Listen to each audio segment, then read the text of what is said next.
Hai sobat, gimana kabar kalian? Semoga disehatkan selalu dan banyak rezekinya, amin. Jangan lupa untuk berlangganan. Dengan Anda berlangganan, Anda menjadi orang pertama di channel ini yang memiliki hak istimewa. Pada kesempatan kali ini, Sabta Novel akan melanjutkan Tales of Herding Gods episode 1276-1280. Untuk melihat video selengkapnya, sahabat bisa kunjungi playlist yang telah Mimin sediakan. Yuk mari, kita berimajinasi bersama dan masuk ke alur ceritanya.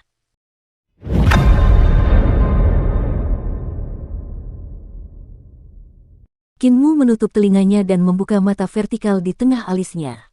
Namun, dia tidak bisa melihat apapun dengan jelas. Dia tahu bahwa itu adalah Dewa Kuno Taisi yang sedang mempermainkan telur itu, jadi dia hanya bisa mengambil telur itu. Baru pada saat itulah telur Taisi menghela napas lega. Telur itu berguling-guling di tanah selama beberapa minggu, menjauh dari celah di tanah, kata Qin, agar tidak tersangkut lagi. Para dewa kuno di tambang Taiji memiliki hubungan yang baik denganku, dan kami mengobrol dengan baik. Mereka akan menggunakan batu Taiji yang mereka berikan kepadaku untuk meningkatkan kekuatan mata dewaku, jadi mereka tidak akan menyalahkanku, kan? Qinmu menghibur dirinya sendiri dan memikirkan batu asal Taiji. Dia menggulungnya dan memasukkannya ke dalam mata vertikalnya untuk menutup lubang itu. Yang mulia surgawimu, kau sedang mencari kematian. Taisi berteriak, dewa-dewa kuno di tambang Taiji itu licik, jauh lebih licik daripada aku. Di antara 5 tambang besar, mudah untuk muncul lebih awal. Telur-telur dewa kuno lainnya semuanya telah digali, dan dia satu-satunya yang tidak memilikinya. Kamu bisa bayangkan betapa jahat dan liciknya dia. Kamu benar-benar berani menggunakan batu asalnya. Qinmu mencoba menggunakan batu asal Taiji dan menutup matanya. Dia hanya menggunakan mata ketiganya untuk melihat sekeliling, dan semuanya langsung menjadi aneh. Tak peduli apakah itu bebatuan gunung, pohon, sungai, awan, atau bahkan tanaman, manusia, serangga, burung, dan binatang, semuanya menjadi pemandangan aneh dari yin dan yang saling terkait. Qinmu tercengang. Dia mengangkat telapak tangannya dengan lembut untuk mencubit daun yang melayang di udara. Meskipun daun itu masih berbentuk daun di matanya, esensi daun itu telah menjadi yin dan yang. Dengan sebuah pikiran, daun itu tiba-tiba hancur menjadi gumpalan yin dan yang.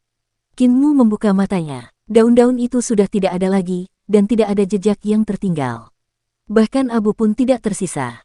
Dia kemudian mengarahkan tatapan mata vertikal di tengah alisnya dan melambaikan tangannya dengan lembut. Batu gunung di depannya yang tingginya 2 hingga 3 orang tiba-tiba menghilang, berubah menjadi gumpalan yin dan yang menghilang di dunia. Batu asal Taiji ini bahkan lebih kuat dari batu asal Taichu. Dia tidak dapat menahan kegembiraannya. Dengan jentikan jarinya yang lain, sebuah pohon besar tiba-tiba berubah, dan yin dan yang membentuk pohon itu berubah menjadi gurita raksasa. Tentakelnya terentang, dan ia terbang menjauh dengan cepat. Taisi mencibir dan berkata, habislah kau, habislah kau. Kau mencuri kekuatan Taiji dan menanam karma dalam-dalam. Dewa kuno itu tidak akan membiarkanmu pergi. Mereka memperlakukan saya dengan sangat baik. Qinmu berkata dengan gembira, jangan bicara omong kosong. Baik sekali padamu. Taichu di dalam telur mencibir. Jika dia memperlakukanmu dengan baik, mengapa dia menyihirmu untuk pergi ke pohon hitam besar? Qinmu sedikit tertegun. Dia menggelengkan kepalanya dan berkata sambil tersenyum, kayu hitam adalah tanah suci nomor 1 di istana leluhur. Mudah dipertahankan dan sulit diserang, dan binatang buas tidak berani memasukinya dengan mudah. Ada juga dewa kuno, Tai, yang mengawasinya. Ada banyak tambang di sana, jadi keputusan yang bijaksana bagiku untuk memilih tempat itu. Telur Taisi bergoyang maju mundur, seolah tak bisa berkata apa-apa padanya. Telur itu tidak tahu bagaimana membangunkannya. Taiji Taichu tidak memiliki perbedaan kekuatan. Hanya dapat dikatakan bahwa batu asal Taichu tidak cocok untukmu. Batu itu lebih cocok untukmu. Taisi membuang topik sebelumnya dan berkata, batu asal Taichu lebih cocok untuk Kaisar Agung. Itu benar, mengapa kamu meminta hati yang mulia surgawi Hao kepada Kaisar Agung? Qinmu mengamati pemandangan di Eternal Peace dan menentukan arahnya. Tanpa mengedipkan mata, dia berkata, aku hanya takut pada Kaisar Agung, dan aku tidak ingin mempermalukan Celestial Venerable-mu, jadi aku meminta sesuatu darinya. Setidaknya itu adalah pertukaran, bukan paksaan. Taichu tidak mempercayainya, tetapi karena Qinmu tidak mengatakannya, dia tidak dapat menebak apa yang sedang dipikirkannya. Qinmu melihat tubuh asli Ibu Pertiwi, Gongsun Yan, dari jauh.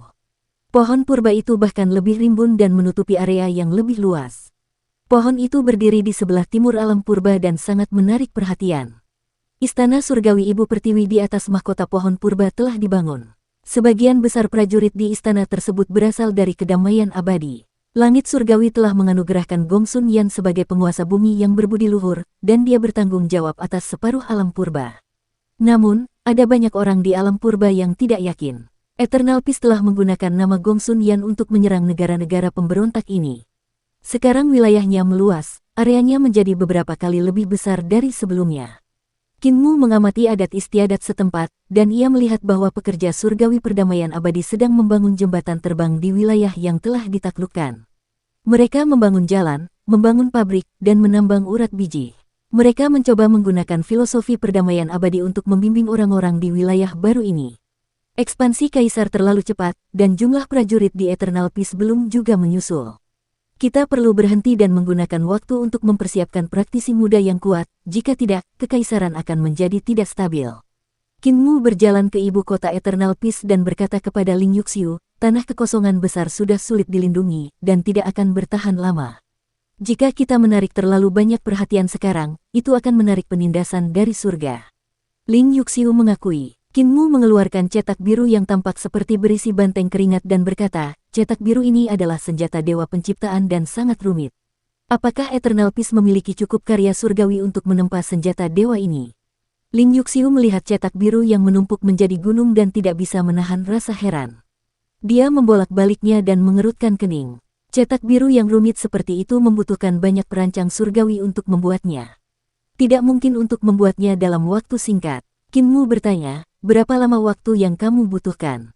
Hanya agar pekerja surgawi dapat memahami cetak biru ini, mereka akan membutuhkan lebih dari selusin tahun. Waktu yang dibutuhkan untuk menyempurnakannya akan lebih lama lagi. Ling Yuxiu menghitung sejenak dan berkata, berbagai pabrik manufaktur juga perlu mulai bekerja untuk menempa senjata dewa lainnya dan menjualnya ke surga. Kita tidak punya banyak orang. Jika kita ingin menempanya, kita perlu menghabiskan waktu 100 tahun. 100 tahun terlalu lama, aku tidak bisa menunggu selama itu.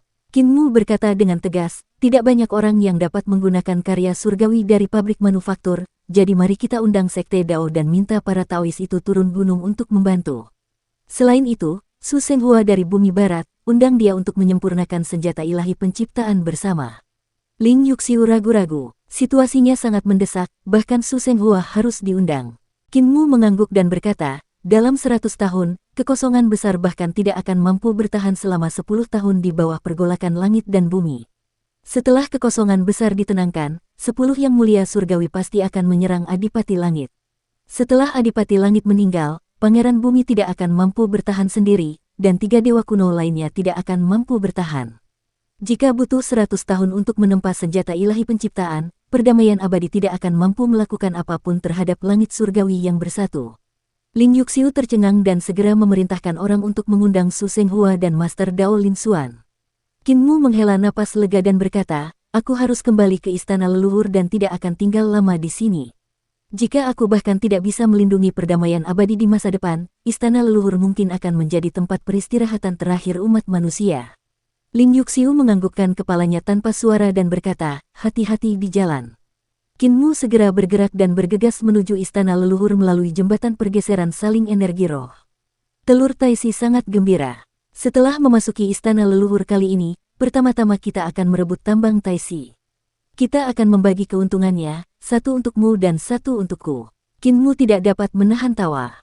Saudara Dao, Nona Surgawi Yan adalah permaisuri surgawi. Dia menduduki wilayahmu, jadi bagaimana aku bisa menjadi lawannya? Aku akan mengambil 9 dan kau mengambil 1. Taisi sangat marah, dan telur itu pun terbang karena marah. Qin Mu tertawa dan berkata, aku tidak membutuhkan tambangmu, jadi tidak perlu khawatir. Itu hanya candaan. Namun, aku memang tidak sebanding dengan Nona Yan. Akan butuh banyak usaha untuk mengambil alih tambang itu. Telur Taisi terdiam dan bertanya, apa rencanamu? Qin Mu bergumam pada dirinya sendiri, kita tidak bisa mengalahkannya, jadi kita hanya bisa menukarnya. Aku punya tubuh jasmaninya di sini, jadi aku mungkin bisa menukarnya dengan harta karun di tambang Grand Prime. Namun, wajahnya penuh dengan rasa sakit. Meskipun telur Taisi tersembunyi di mata vertikalnya, dia masih bisa merasakan rasa sakit Qin Mu yang membuat dunia kata Qin bergetar. Telur Taisi terdiam sejenak sebelum berkata, aku bisa mengajarimu Dao Tai Si sebagai kompensasinya. Qinmu masih gemetar karena rasa sakitnya. Tanah kata Qin bergetar hebat, dan langit pun berubah bentuk. Telur Tai Si terdiam sejenak sebelum berkata tanpa daya, "Yang mulia surgawimu, berhentilah gemetar. Aku digali keluar dari tambang, dan tidak lama setelah aku digali, aku ditekan oleh Kaisar Surgawi Taichu. Aku tidak punya apapun yang baik pada diriku. Jika kau terus gemetar, kau tidak akan dapat menemukan sesuatu yang berharga pada diriku." Qinmu berhenti gemetar dan bertanya, "Apakah cairan di telurmu enak?" "Rasanya tidak enak," kata Tai Si di dalam telur dengan kaku. Dia menambahkan, "Jangan pernah berpikir untuk mengambil cairan telurku. Orang kikir." Qinmu memarahinya sambil tersenyum dan bahkan ingin menjatuhkan sesuatu dari tubuhnya. Dia bertanya, "Setelah kamu lahir, bisakah kamu memberiku kulit telurmu?" Nada bicara Tai Si menjadi lebih keras. "Tidak, aku punya kebiasaan menggerogoti kulit telur, jadi aku pasti akan memakannya begitu aku lahir." Kau merampas kulit telur Taichu dan menyimpan niat jahat, berencana menggunakan kulit telur itu untuk menangkapnya. Kau pikir aku tidak tahu? Qinmu tampak gelisah. Ia menggelengkan kepalanya dan berkata, "Saudara Dao Tai Si, kau adalah dewa kuno. Kau ahli dalam segala hal, tetapi kau pelit. Kau tidak bisa memeras setetes minyak pun. Jika kau tidak memberiku 1 sen pun, bagaimana aku bisa mengorbankan tubuh jasmani permaisuri surgawi untuk membantumu?" Tai Si ragu sejenak sebelum bertanya, "Karena kita sekutu, aku tidak akan berbohong kepadamu. Bahkan jika kamu membantuku mengambil kembali tambang Tai Si, aku akan membutuhkan ratusan ribu tahun untuk menyerap semua batu asal di tambang. Hanya dengan begitu aku akan lahir. Namun, jika kamu mempelajari Dao Tai Si-ku, kamu dapat menemukan beberapa orang dengan jalan yang sama untuk datang ke tambang dan membantuku memurnikan energi di tambang, yang memungkinkanku untuk lahir lebih awal. Setelah aku lahir, kita dapat bekerja sama. Aku akan membantumu menyingkirkan Taichu, dan kamu bisa menjadi kaisar surgawi." Qinmu tertawa keras dengan ekspresi muram. Jantung Tai Si berdebar kencang, dan dia buru-buru bertanya, "Yang mulia surgawimu, apa yang sedang kamu pikirkan?" Qinmu berkata dengan kejam, "Aku sedang memikirkan senjata apa yang akan digunakan untuk membelah kulit telurmu." Grand Prime di dalam telur segera tersenyum meminta maaf. "Apakah kamu tidak senang bahwa kamu bisa menjadi kaisar surgawi?" Qinmu mendengus dan menggelengkan kepalanya. "Saudara Dao Tai Si, kau terlalu meremehkanku. Aku melakukan segalanya untukmu dan bahkan membantumu untuk terlahir lebih awal. Kau tak terkalahkan saat kau terlahir. Mengenai bantuanmu untukku dalam menyingkirkan Kaisar Langit Taichu, itu sebenarnya hanya untuk membalas dendam untukmu. Membiarkanku menjadi Kaisar Langit dan kau menjadi Sar Kekaisaran Agung benar-benar rencana yang bagus. Kau masih belum mau menyerahkan apapun dan telah memperoleh semua manfaatnya." Tai Si tertawa datar dan penuh perhitungan. "Kalau begitu, mengapa kita tidak melakukan ini? Jika kita mendapatkan batu asal Tai Si, aku akan meminjamkannya kepadamu untuk memahami Dao Tai Si selama beberapa waktu, dan kamu dapat mengembalikannya kepadaku di masa mendatang. Aku benar-benar tidak punya apa-apa, jadi aku hanya bisa melakukan ini." Qinmu memikirkannya sejenak dan berkata, "Kamu hanya mencoba mendapatkan sesuatu tanpa mempertaruhkan apapun milikmu sendiri.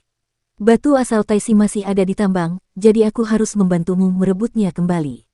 Tai Si terdiam. Qinmu melanjutkan, "Bagaimana kalau begini, selain meminjamkanku batu asal Tai Si, kau juga harus berjanji padaku 3 hal. Ketiga hal ini tidak akan merugikanmu." Tai Si memikirkannya sejenak sebelum menyetujui dan membuat janji. Qinmu menghela napas lega, dan cahaya itu tiba-tiba berhenti.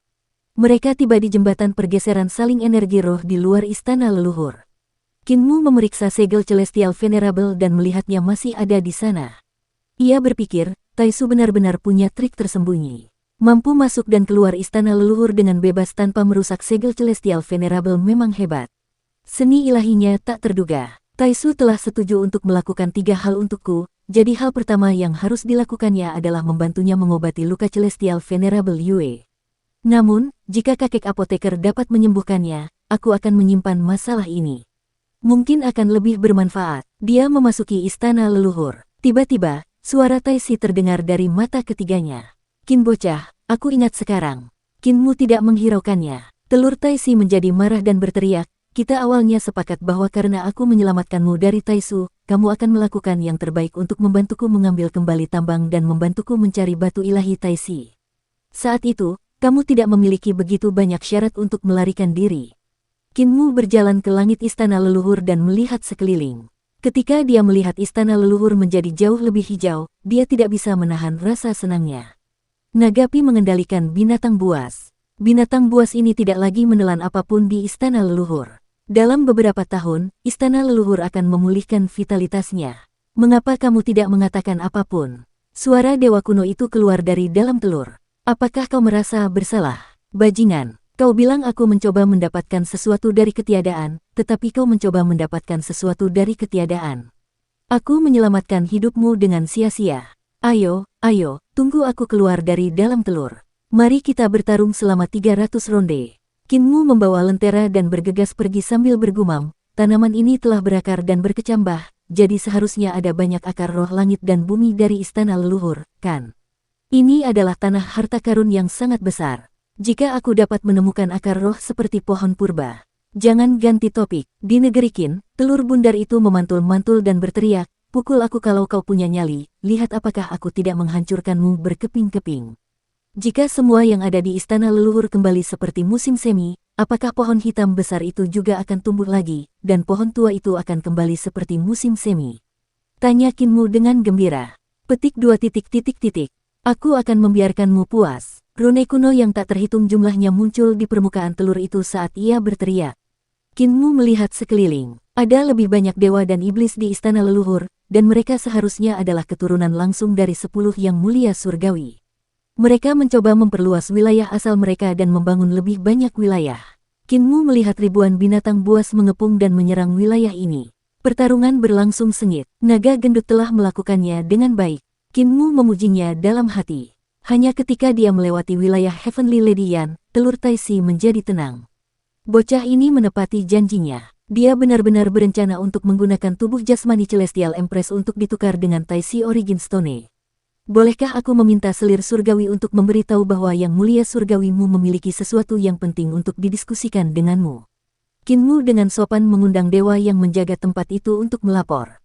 Setelah beberapa saat, murid dari Heavenly Lady Yan, Xiu Hongsu datang dan berkata sambil tersenyum, yang mulia surgawimu, kupikir kau akan menghalangi pintu lagi. Tadi, kau masih menyergap para algojo, bersiap untuk memberi perintah saat kau masuk. Kau akan menyerang dan membunuh yang mulia surgawi. Kinmu tertawa dan berkata, Xiu benar-benar pandai berbicara, leluconnya sangat nyata. Di mana gurumu? Xiu Hongsu awalnya adalah seorang dayang istana di sisi Dewi Langit Yan. Karena kecerdasannya yang tinggi dan kultivasinya yang tinggi, ia dilepaskan sebagai pejabat oleh Dewi Langit Yan.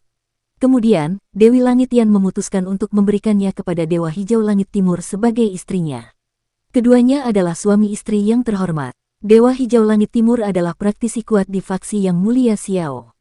Nyonya Surgawi yang telah menjodohkan Xiu Hongsu dengannya dan menikahinya. Niatnya patut direnungkan. Selir surgawi ada di surga, dan dia hanya datang ke sini sesekali. Sepertinya yang mulia surgawimu tidak akan datang. Kalian bisa bubar dan terus menambang. Xiu Hongsu melambaikan tangannya, tetapi ketika dia melihat sejumlah jenderal dewa yang menyergap di tambang Taisi berjalan keluar, dia berjanji dan pergi dengan kapaknya. Sudut mata Kinmu berkedut saat dia melihat prajurit pisau dan kapak agung itu berjalan menjauh. Xiu Hongsu berkata, kudengar Void besar telah berubah, dan selir surgawi telah memperhatikan dengan saksama aktivitas di sana, jadi dia tidak datang. Namun, istana leluhur juga tidak damai. Kami menambang di sini, dan ketika kapal penambangan kami meninggalkan istana leluhur, mereka sering diserang oleh binatang buas. Sungguh menjijikkan. Kinmu mengeluarkan setetes darah dewa dan berkata sambil tersenyum, Xiu, berikan setetes darah ini kepada Nona Surgawi Yan dan katakan padanya bahwa aku punya sesuatu untuk dicarikan padanya. Ekspresi Xiu Hongsu berubah saat menerima setetes darah dewa. Namun, dia melihat bahwa darah dewa mengandung kultivasi Dao Agung yang sangat padat. Dengan sentuhan ringan, suara Dao bertahan dan cahaya meluap. Tetesan darah ini, dia terkejut. Kinmu berkata dengan acuh tak acuh, darah suci yang mulia Surgawi Hao. Aku akan pergi dulu dan menunggu kabar baik. Ekspresi Xiu Hongsu berubah drastis. Dia buru-buru mengeluarkan botol giok dan menyimpan darah yang mulia Surgawi Hao ke dalamnya. Dia memanggil seorang jenderal yang cakap dan memerintahkannya untuk berangkat ke surga. Di harem kekaisaran di surga, Nyonya Surgawi Yan dengan lembut menghancurkan botol giok. Setetes darah yang mulia Surgawi Hao melayang di depannya. Nyonya Surgawi Yan membuka mulutnya sedikit, dan napasnya mengeluarkan bunga anggrek. Saat dia mengembuskan napas, Tetesan darah yang mulia surgawi langsung berubah, dan penampakan istana surgawi muncul dalam darahnya. Tatapan mata Nyonya Surgawi Yan berkedip saat dia menatap penampakan istana surgawi. Setelah beberapa saat, dia berkata dengan lembut, sepertinya rumor di Void besar itu benar. Yang mulia surgawi Hao memang terluka parah oleh Kaisar Agung. Yang mulia surgawimu memerintahkan orang untuk mengirimkan setetes darah yang mulia surgawi ini untuk memberitahu saya bahwa yang mulia surgawi Hao terluka. Sepertinya tidak, penampakan istana surgawi itu berangsur-angsur memudar. Mata Nyonya Surgawi Yan berbinar, dan dia berkata dengan suara rendah, dia ingin memberitahuku bahwa darah yang mulia surgawi Hao mengandung teknik dan seni ilahinya. Tetesan darah ini adalah esensi darah yang mulia surgawi Hao, dan mengandung penampakan istana surgawi. Mungkinkah dia telah memperoleh esensi darah yang mulia surgawi Hao lainnya dan menguasai istana surgawi lainnya dari yang mulia surgawi Hao? Dia menyingkirkan darah Earth Celestial Venerable dan mengambil kucing putih itu. Dia memberi instruksi, siapkan Feng Luan dan bersiap menuju istana leluhur. Pada saat ini, Qin Mu telah tiba di pohon hitam besar itu. Melihat sekeliling, dia melihat bahwa pohon hitam besar itu belum mengalami musim semi. Pohon hitam besar ini masih hangus terbakar, dan lapisan-lapisan cincinnya seperti arang. Tunggul-tunggul pohon itu tidak rata, membentuk banyak gunung hitam. Su Jun, Jiang Yunjian, dan yang lainnya membangun banyak istana dan pabrik manufaktur untuk menyempurnakan senjata dewa. Beberapa ranjau juga ditambang. Ketika Qin Mu datang ke sini, ranjau senjata suci yang pertama kali ditemukannya juga ditambang. Qin Mu melihat ke tengah kayu hitam. Bisu, buta, dan pekerja surgawi lainnya berada di surga keempat pagoda langit berkaca, memurnikan harta karun yang berharga. Mute membangun pabrik manufaktur di atas harta karun itu dan meleburnya di tempat. Skala harta karun di berbagai surga di pagoda langit kaca terlalu besar. Hanya mereka seperti Dewa Utara Xuan Wu, yang memiliki tubuh besar, yang dapat memurnikannya dengan mudah.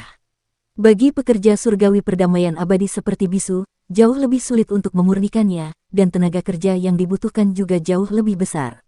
Qin Mu hendak menemui mereka ketika para dewa yang sedang menambang biji tiba-tiba keluar dari tambang dan berteriak, kami telah menggali harta karun itu. Harta karun itu menunjukkan kekuatannya, semuanya berhati-hatilah. Hati Qin Mu sedikit tergerak. Tiba-tiba, tambang di dalam tambang itu diselimuti cahaya, dan kekuatan yang mengerikan melonjak keluar dari kedalaman tambang dengan kecepatan yang sangat cepat. Beberapa dewa yang berlari di belakang tampak seperti akan disambar oleh kekuatan besar di kedalaman tambang. Langkah kaki Qin Mu bergerak, dan dia bergegas masuk ke dalam tambang dengan suara mendesing. Alam harta karun ilahinya menyebar untuk menghadapi kekuatan besar yang melonjak. Ledakan, harta karun sucinya langsung hancur berkeping-keping, dan kekuatan dahsyat menyerbu ke arahnya, membuatnya gemetar ketakutan. Dukung terus channel YouTube Sabta Novel. Harta karun ilahiku tak dapat dihentikan. Harta karun ilahiku hancur berkeping-keping, dan meskipun aku tidak akan mati, orang-orang di belakangku mungkin akan kehilangan jiwa mereka dan tubuh jasmani mereka. Tanpa berpikir panjang, Qin Mu mengeluarkan telur Taisi dan meletakkannya di depannya. Sebelum Taisi bisa bereaksi, kekuatan mengerikan itu menghantam telur itu. Denyut nadi yang sangat mengerikan melonjak ke segala arah, menghancurkan tambang hingga berkeping-keping. Para dewa di belakang Qin Mu langsung merasakan kekuatan yang tak tertandingi menyapu dan tersapu oleh alam harta karun ilahi Qin Mu. Qin Mu juga tidak bisa diam, dan dia terlempar oleh kekuatan yang sangat dahsyat. Dalam sekejap, dia berada ribuan mil jauhnya. Dengan suara keras, dia menabrak penghalang dunia dari surga ke-28 pagoda langit berkaca, mengguncang surga ke-28. Dentang. Telur Taisi terbang dan pecah di samping Qin Mu. Dari dalam, keluarlah bahasa Dao Taisi yang marah. Di kejauhan, leluhur pertama, si Bisu, si buta, dan yang lainnya segera menyadari ada sesuatu yang salah dan bergegas terbang mendekat. Qin Mu dengan lembut mendarat di tanah dan menurunkan para dewa dan penambang. Dia merasakan sakit yang hebat di anggota badan dan tulangnya, dan dia tercengang. Hal-hal yang digali oleh para dewa perdamaian abadi bukanlah hal yang kecil. Dia dan Taisi bekerja sama, tetapi mereka tetap terlempar. Mungkinkah kakek buta melihat seni suci yang terkubur jauh di bawah tambang? Dia tidak bisa menahan rasa bingung. Jika busur dewa dibentuk oleh langit dan bumi yang aneh dari istana leluhur, bukankah kekuatan busur dewa ini terlalu kuat? Akan tetapi, jika disempurnakan oleh seseorang, hasilnya tidak seperti itu. Tiba-tiba, 28 langit terbalik, dan naga kilin pasti telah memobilisasi langit pagoda langit kaca untuk membantu leluhur pertama kaisar manusia dan yang lainnya bergegas datang. Semua orang turun, dan Kinmu juga terbang ke tambang. Dia tidak mau repot-repot berbasa-basi dengan semua orang dan buru-buru melihat tambang. Dia melihat bahwa tambang itu telah meledak sepenuhnya, berubah menjadi lembah yang sangat besar. Lembah itu gelap gulita, dan gunung-gunung yang pecah dan tebing-tebing yang pecah berdiri dalam jumlah besar. Berbagai jenis endapan mineral yang telah ditambang oleh para dewa perdamaian abadi semuanya tertanam di gunung-gunung yang pecah dan tebing-tebing yang pecah ini, dan jejak-jejak penambangan dapat terlihat. "Muer, apakah kamu terluka?" teriak apoteker sambil menunggangi naga kilin. "Tidak." Kinmu menggelengkan kepalanya dan melihat ke kedalaman lembah. Di sana, cahaya ilahi pekat dan bergejolak. Dia menahannya di mulutnya tetapi tidak memuntahkannya. Dia hanya merasakan gelombang kekuatan yang mengerikan. "Kakek bisu, apakah harta karun yang lahir dari surga dan bumi sekuat itu?" tanya Kinmu. Si bisu menggelengkan kepala dan memberi isyarat. Si buta berkata, "Bicaralah dengan bahasa manusia." Mute berkata, "Ini jelas tidak begitu ganas. Harta karun lain di tambang ini mungkin lahir dari tambang dewa, tetapi busur dewa di dalamnya jelas tidak mungkin lahir. Bahkan mungkin saja kekuatan ganas busur dewa ini telah melahirkan tambang dewa ini, melahirkan senjata dewa di tambang ini." Leluhur pertama Kaisar Manusia berkata dengan sungguh-sungguh, "Muer, Yaner, hanya kita bertiga yang memiliki kultivasi tertinggi di sini. Mari kita masuk dan menguji kekuatan senjata ganas itu. Kalian semua tinggal di sini." Mute mengangkat peti itu dan memutar matanya ke arahnya. "Apa gunanya kalian pergi? Tanpa pekerja surgawi, kalian bertiga tidak akan bisa melakukan apapun pada senjata ganas itu bahkan jika kalian diikat bersama. Kalian hanya bisa memakan anak panah." Kaisar Manusia leluhur pertama mengangkat alisnya tetapi tidak mengatakan apa-apa. Blaine berkata sambil tersenyum, "Tanpa mata dewa dan formasiku, akan sangat mengerikan jika kalian menghadapi bahaya." Leluhur pertama menelan amarahnya dan berkata, "Ikuti di belakang kami, jangan menerobos masuk. Jika kalian terluka, apakah kalian tidak butuh seseorang untuk merawat kalian?" Apoteker maju dan bertanya sambil tersenyum. Kaisar Manusia leluhur pertama tidak berdaya dan berkata, "Apoteker hanya bisa mengikuti saja, tidak lebih. Jika ada lebih banyak lagi, aku tidak akan bisa melindungi kalian." Taisi tersenyum. "Yang muliamu, apakah semua tetua Anda begitu penasaran? Apakah mereka tidak tahu betapa berbahayanya tempat ini?" Dia menggunakan bahasa Dao Taisi, dan selain Kinmu, tidak ada orang lain yang bisa memahaminya. Mereka hanya bisa mendengar suara-suara aneh yang keluar dari telur itu. Si bisu, si buta, dan si apoteker segera mengelilinginya dan memeriksanya. "Ada beberapa pola di sana, mungkin kita bisa menyalinnya untuk memurnikan harta karun." Kulit telur ini benar-benar keras. Bisu mengetuk telur itu dan berseru kagum. "Ada sesuatu yang aneh di dalam." Si buta menatap telur itu dengan mata terbuka lebar. Ia ingin melihat apa yang ada di dalamnya, tetapi ia tidak dapat melihat dengan jelas. "Bisakah itu digunakan dalam pengobatan?" Apoteker menopang dagunya dan merenung. Kinmu mengeluarkan lentera dan menyerahkannya kepada Yaner. Ia memasukkan telur Taisi ke dalam mulut Kaisar Manusia leluhur pertama dan berkata, "Leluhur pertama, ambillah untuk melindungi dirimu." Telur itu kuat. Leluhur pertama bersikap tenang. "Aku bisa melindungi diriku sendiri." Kinmu memasukkannya ke tangannya, dan leluhur pertama hanya bisa menggunakan ki vitalnya untuk mengangkat telur Taisi. Dari telur itu keluar suara gemericik yang sepertinya tidak memiliki arti apapun. Itu pasti orang di dalam telur yang mengutuk Kinmu. Hubungan antara Muer dan Dewa Kuno telur ini tampaknya tidak harmonis. Semua orang berpikir dalam hati. Kinmu membuka wilayah harta karun ilahinya dan membiarkan si bisu, si buta, dan si apoteker memasuki wilayahnya sendiri. Ia memberi instruksi, "Berdirilah di tambang kekacauan. Ada 2 kulit telur di sana. Kulit telur itu mudah dibuang, dan dapat melindungimu." Meskipun Blaine dan yang lainnya tidak senang karena mereka dilindungi olehnya, mereka tahu bahwa dia memiliki kemampuan luar biasa yang jauh melampaui mereka. Oleh karena itu, mereka bersembunyi di istana leluhur di alam harta karun dewa. Mereka berjalan menyusuri tambang dan tiba di lembah yang telah diledakkan. Lembah itu sangat dalam dan tampak seperti cekungan. Ada pegunungan yang hancur di mana-mana. Semua orang melihat sekeliling, dan hati Kinmu tiba-tiba tergerak. Dia terbang ke gunung yang hancur dan melihat ke bawah. Gunung itu pecah sangat datar, seolah-olah teriris oleh senjata tajam. Kinmu mengeluarkan pedang patah itu, dan hatinya sedikit tergerak. Pedang patah itu tumbuh kembali dan berubah menjadi pedang panjang. Cahaya pedang itu menempuh jarak puluhan mil dan menebas ke arah gunung yang patah itu. Pedang sucinya langsung menemui perlawanan hebat, dan ketika cahaya pedang menembus separuh gunung yang hancur, sulit untuk melanjutkan dan tidak dapat mengiris gunung itu. Orang yang meninggalkan tanda ini jauh lebih kuat dariku. Paling tidak, dia berada di puncak alam langit Numinous. Dan dari gunung yang hancur, dia seharusnya tidak ditinggalkan oleh para penguasa penciptaan. Dia menarik kembali pedang sucinya dan berkata dengan suara rendah, para ahli penciptaan era primordial memiliki seni suci yang kasar dan tidak sehebat itu. Namun, secara logika, istana leluhur seharusnya disegel oleh para dewa kuno yang dipimpin oleh Kaisar Langit Taichu selama era primordial. Orang-orang setelah era Naga Han seharusnya tidak meninggalkan jejak ini. Leluhur pertama Kaisar Manusia datang ke depan tebing yang lapuk. Tebing itu compang camping, dan bagian depan dan belakang tebing itu transparan. Bentuknya seperti telapak tangan, dan tingginya 300 meter. Namun, yang aneh adalah telapak tangan ini memiliki 6 jari. Kaisar Manusia leluhur pertama mengeksekusi rahasia suci surga dan hati bumi dan menghantam tebing di samping. Dengan gemuruh keras, tebing berguncang sedikit dan jejak telapak tangan muncul, tetapi tidak ditembus olehnya. Kaisar Manusia leluhur pertama mengerutkan kening. Yaner tiba di dasar tebing dan mengikis tebing itu. Ia melihat banyak batu hitam pekat jatuh seperti karbon atau abu membatu. Apa yang terjadi di sini? Tanya apoteker. Tak seorang pun menjawabnya. Semua orang terus maju, dan tidak lama kemudian, mereka akhirnya mencapai dasar lembah.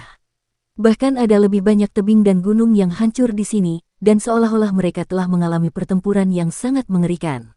Di medan perang, banyak makhluk kuat bertarung sampai langit runtuh dan bumi retak, membentuk pemandangan yang aneh. Namun, yang aneh adalah bahwa ini adalah medan perang bawah tanah istana leluhur, terkubur jauh di dalam tanah. Mereka berdiri di lembah dan melihat ke atas. Mereka hanya bisa melihat langit yang seperti sumur. Dinding sumur setinggi 1000 kaki. Lembah itu tidak gelap, dan seni ilahi di depan mereka memancarkan cahaya. Semua orang mengikuti cahaya itu, dan cahaya ilahi tiba-tiba berenang ke arah mereka. Istana Pedang Surgawi. Qin Mu berteriak pelan, dan cahaya ilahi itu seperti ikan yang berenang di langit. Kecepatannya sangat tinggi, datang dan pergi seperti kilat. Cahaya ilahi menyerbu wilayah harta karun ilahinya, dan cahaya pedang meledak dari Istana Pedang Surgawi. Cahaya itu seperti mutiara yang jatuh di atas piring giok, seperti tetesan air hujan yang mengenai bunga pir, dan suara yang sangat pekat terdengar saat cahaya pedang bertabrakan dengan cahaya yang mengalir itu. Cahaya pedang itu seperti kawanan lebah, tetapi juga seperti banjir, mengelilingi wilayah harta karun dewa dan bertabrakan dengan cahaya dewa. Istana Surgawi muncul di belakang Kaisar Manusia leluhur pertama, dan seketika, langit miring dan bumi miring. Ruang berputar, dan sinar cahaya ilahi hancur di dunia yang hancur. Yaner membawa lentera, dan sebelum aliran cahaya bisa mencapai sisinya, aliran cahaya itu dikirim ke suatu tempat oleh cahaya. Dia paling santai. Mereka berjalan semakin dalam, semakin dekat dengan sumber cahaya ilahi. Cahaya ilahi yang mengalir di langit juga menyerang mereka dengan lebih ganas. Istana Pedang Surgawi Qin Mu sudah sulit dipertahankan, dan dia tidak punya pilihan selain mengerahkan 18 istana surgawinya. Bahkan Dao Besar Suandu, Yudu, Yuandu, dan keempat kutub dikerahkan untuk bertahan melawan invasi cahaya ilahi. Namun, masih ada sejumlah cahaya ilahi yang menyerang wilayah harta ilahinya dan datang ke depannya. Ia berdiri tegak di istana leluhur, dan mata vertikal di tengah alisnya terbuka. Kemanapun pandangannya tertuju, cahaya ilahi yang lewat dengan cepat meledak dan berubah menjadi untayan Qin dan yang menyebar. Bisu, buta, dan apoteker merasakan jantung mereka berdebar kencang saat melihat ini. Mereka memutuskan untuk bersembunyi di telur Taisi dan tidak memperlihatkan wajah mereka. Rahasia suci langit dan bumi milik Kaisar Manusia leluhur pertama juga tidak dapat menahannya, jadi dia tidak punya pilihan selain menggunakan seni ilahinya untuk berhadapan langsung dengan cahaya ilahi. Ketika dia tidak dapat menghalanginya, dia mengangkat telur Taisi untuk berhadapan dengan cahaya ilahi, menyebabkan kutukan marah keluar dari telur itu. Dan Yaner masih yang paling santai. Lentera milik Yang Mulia Yue benar-benar luar biasa. Saat cahayanya bersinar, semua teknik tidak dapat menembusnya, dan cahaya ilahi tidak dapat mendekat sama sekali. Tidak heran kalau Celestial Venerable Yue adalah salah satu dari sedikit Celestial Venerable yang mampu bertahan hidup dari era Dragon Han hingga sekarang. Qin Mu juga sangat kagum.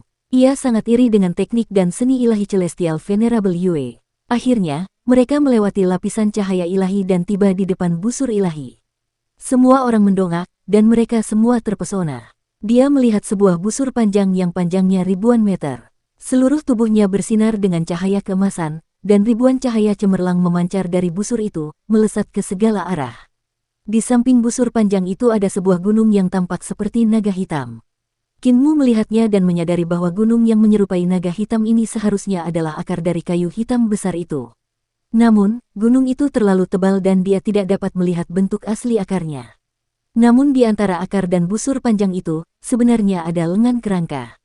Lengan kerangka itu terjulur dari akar kayu hitam dan mencengkeram bagian belakang busur dengan erat. Lengan kerangka itu tampaknya benar-benar tumbuh di kayu hitam. Dari mana lengan ini berasal? Semua orang tercengang. Qin Mu melangkah maju dan berniat mencabut busur dewa itu dengan kuat. Tiba-tiba, tali busur dewa itu bergetar, dan dengan suara keras, cahaya pedang itu mengenai alis Qin Mu. Pedang patah muncul di tangan Qin Mu, dan dia mengangkatnya untuk menangkis anak panah itu. Cahaya anak panah itu melewati bagian atas kepalanya, dan sebuah lubang besar menembus pagoda langit berkaca. Cahaya anak panah itu cemerlang, dan menyeret api.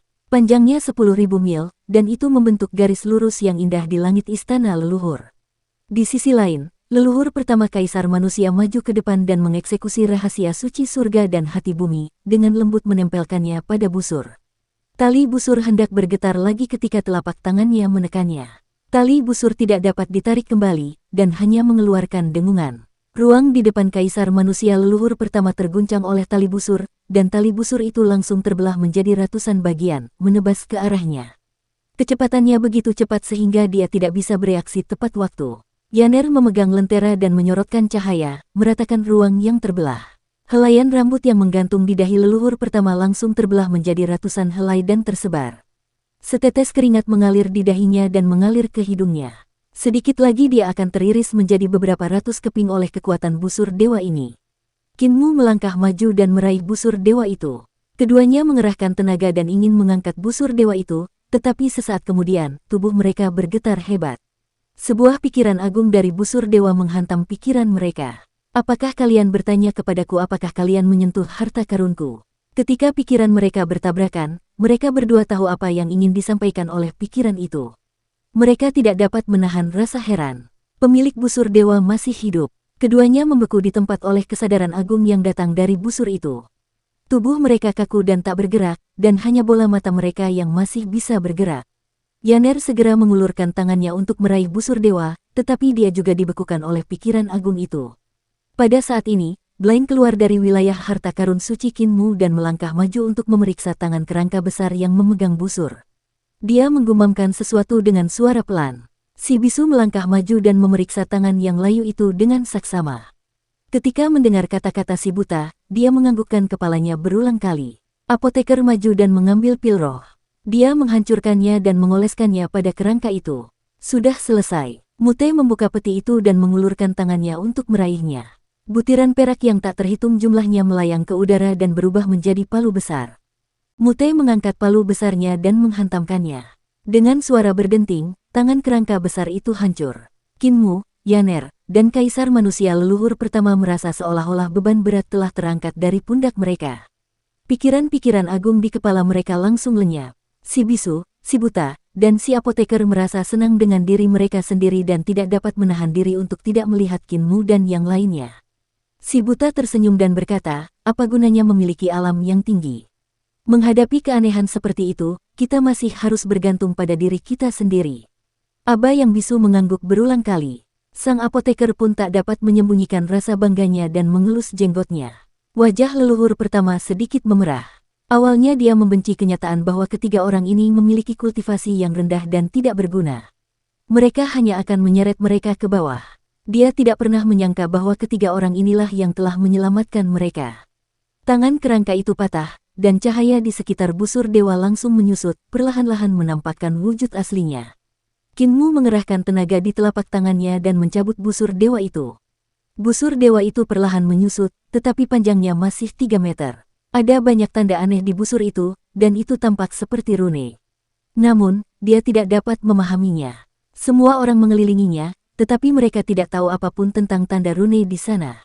Qin Mu bertanya pada Tai Si di dalam telur, tetapi dia tidak mengenalinya. Qin Mu mencoba menarik busur dewa, dan busur itu ditarik kembali dengan mudah. Namun, saat tali busur ditarik lebih panjang, Kinmu merasakan ki vital dan kekuatan sihirnya ditarik ke dalam busur dewa. Pada saat yang sama, cahaya ilahi meledak dari busur ilahi, dan miliaran cahaya halus berkumpul untuk membentuk anak panah. Semua orang merasakan hawa dingin di tulang belakang mereka. Kekuatan busur dewa ini sangat kuat, dan bahkan di antara harta karun tahta kaisar, itu adalah harta karun yang luar biasa.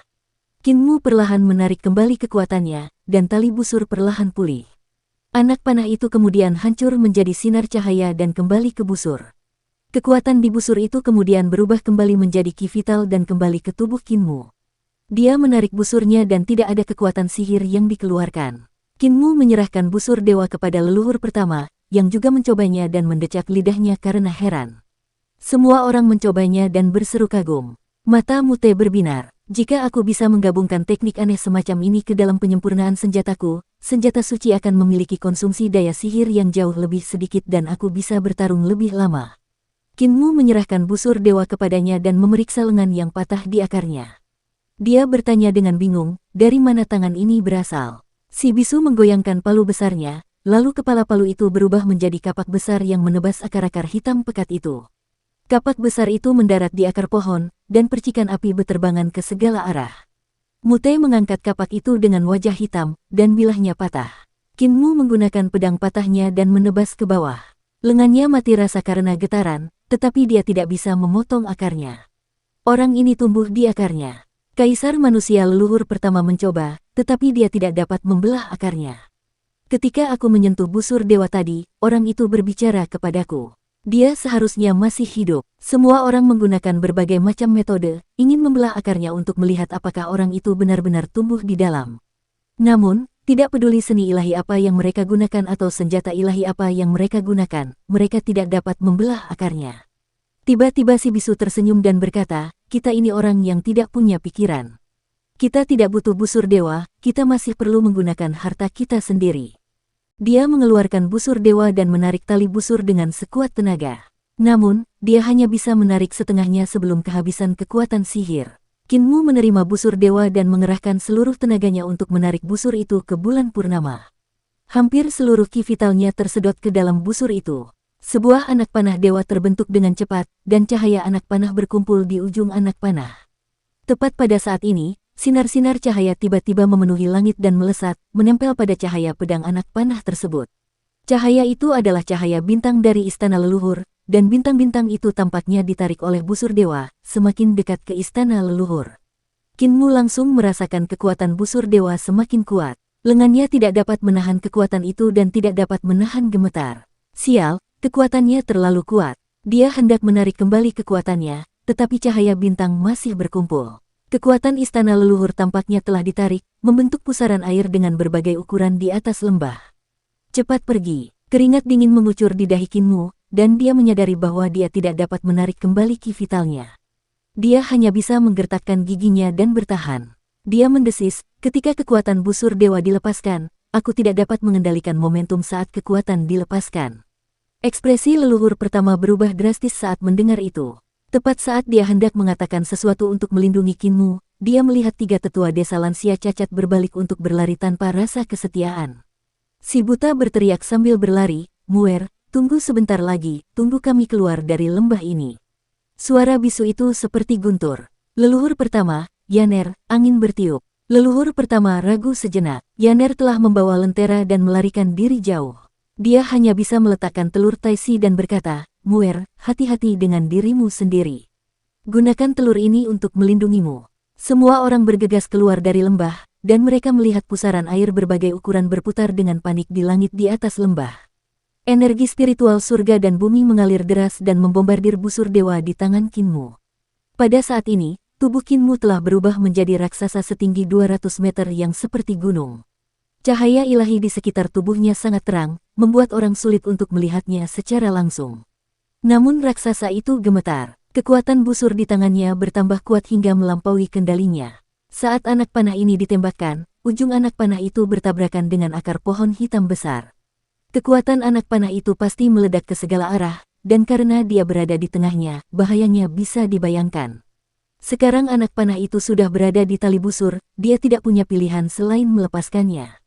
Itu bukan lagi tanggung jawabnya. Tepat saat semua orang hendak terbang keluar dari lembah, cahaya yang tak tertandingi menyilaukan meledak dari pusat lembah. Sebuah bola cahaya besar berputar di dasar lembah dan mengembang, dengan cepat memenuhi seluruh lembah. Semua orang yang baru saja terbang keluar dari lembah itu langsung menjadi kacau balau. Mereka tersapu oleh kekuatan mengerikan ini dan terbang ke segala arah. Meskipun apoteker telah mengolah istana penyembuhan surgawi, kultivasinya masih yang terlemah. Dia langsung dipenuhi lubang oleh kekuatan mengerikan ini. Di dalam cahaya ini, sebenarnya ada anak panah yang tidak terhitung jumlahnya. Untungnya, keajaiban istana penyembuhan surgawi itu tak terbayangkan.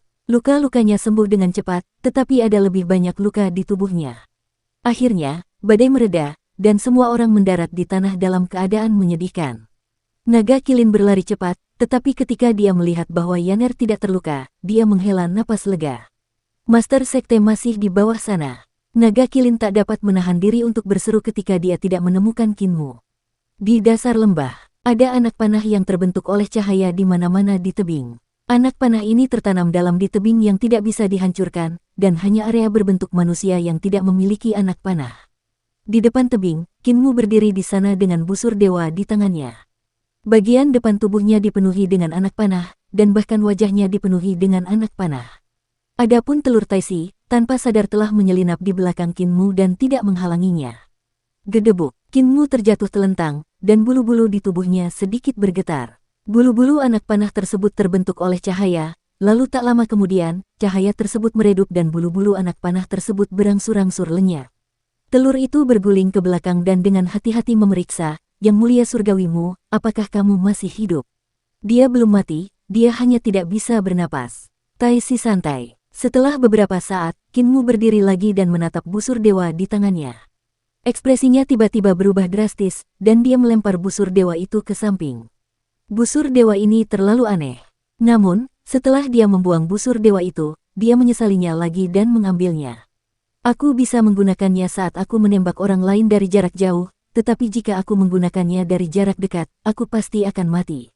Dia menenangkan diri dan melihat ke depan. Dia melihat bahwa akar kayu hitam besar yang telah mengubur lengan kerangka itu telah hancur oleh busur dewa, memperlihatkan tubuh bagian atas kerangka yang kehilangan lengannya.